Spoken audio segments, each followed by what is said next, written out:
بہت سارے ڈاکٹر حضرات ایسے ہیں جو بات کرتے وقت سوچتے نہیں ہیں۔ کئی بچے میرے پاس آتے ہیں جو کہ قرآن پاک حفظ کر رہے ہوتے ہیں،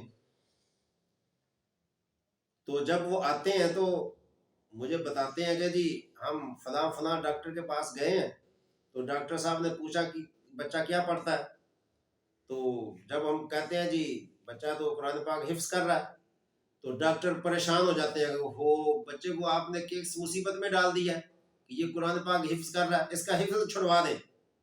جب تک حفظ نہیں چھڑوائیں گے یہ ٹھیک نہیں ہو سکتا۔ کیا کمال کی سوچ ہے ہمارے ڈاکٹروں کی!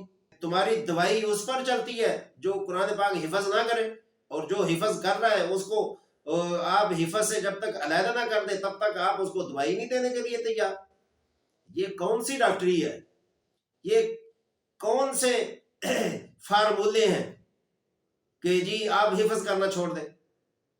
تو میں ان ڈاکٹروں سے پوچھنا چاہتا ہوں کہ کیا کہ جو بچہ 9ویں اور 10ویں کی کلاس پڑھتا ہے اس کا کتنا کام ہوتا ہے؟ پہلے وہ اسکول میں پڑھ کے آتا ہے، پھر وہ اکیڈمی میں جاتا ہے، پھر گھر بیٹھ کر وہ کام کرتا ہے، تو کیا جب وہ بیمار ہوتا ہے تو آپ کہتے ہیں کہ اس کو اسکول چھڑوا لیں؟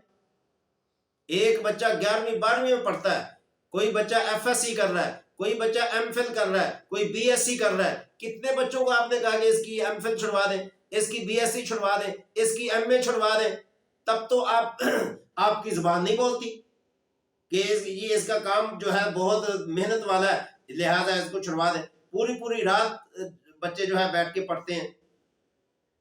ان کی باتوں پر حیرانگی ہوتی ہے کہ کیا یہ خدمت کرنے کے لیے بیٹھے ہوئے ہیں آپ؟ کوئی خدا کا خوف کریں۔ آپ نے خدا کو جان دینی ہے، آپ نے قبر میں جانا ہے کہ ایک معصوم بچہ حفظ کر رہا ہے اور آپ اس کو پوچھتے ہیں جی یہ کیا کرتا ہے، وہ کہتا ہے جی میں قرآن پاک حفظ کرتا ہوں۔ آپ اس کی کلاس لے لیتے ہیں جی اس کا حفظ چھڑوا دیں۔ آپ کا کام ہے اس کو دوائی دینا، شفا آپ کے ہاتھ میں نہیں ہے، شفا تو اللہ کی ذات نے دینی ہے۔ آپ اس کو دوائی دے فارغ کریں، آپ مشورے دینے شروع ہو جاتے ہیں کہ اس کا حفظ قرآن چھڑوا دیں۔ کیا قرآن آپ کو دکھتا ہے؟ کیا قرآن کا حفظ کرنا آپ کو ہضم نہیں ہوتا؟ قرآن پاک حفظ کرنا ختم نبوت کی ایک بہت بڑی دلیل ہے، اس لیے کہ جو ختم نبوت کا منکر ہے اس کے سینے میں قرآن نہیں آ سکتا۔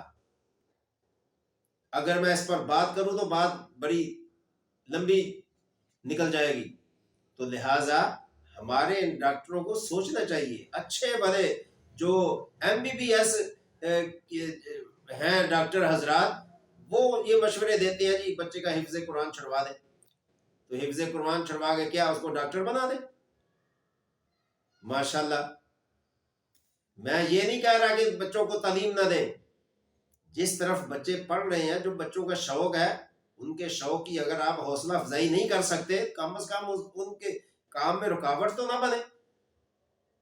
تو میری ڈاکٹر حضرات سے گزارش ہے جو اس قسم کا ذہن رکھتے ہیں کہ آپ بچے کو کوئی اور مشورہ دے کہ جس کی وجہ سے اس کا حفظ کرنا آسان ہو جائے اور اس کی جو رکاوٹ ہے وہ ختم ہو جائے، بیماری ختم ہو جائے، اور بچے کی حوصلہ افزائی کرے کہ بھائی بیٹا آپ تو بہت اچھا کام کر رہے ہیں، بجائے حوصلہ افزائی کرنے کے آپ اس کو متنفر کر رہے ہیں کہ قرآن پڑھنے چھوڑ دیں۔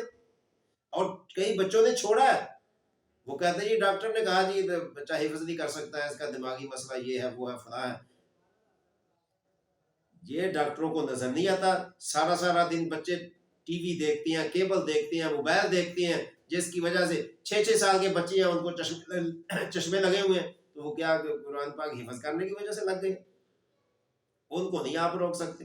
ساری رات بچے نہیں سوتے، کوئی پرواہ نہیں ہے ڈاکٹروں کو، اگر پرواہ ہے تو صرف قرآن پاک حفظ کرنے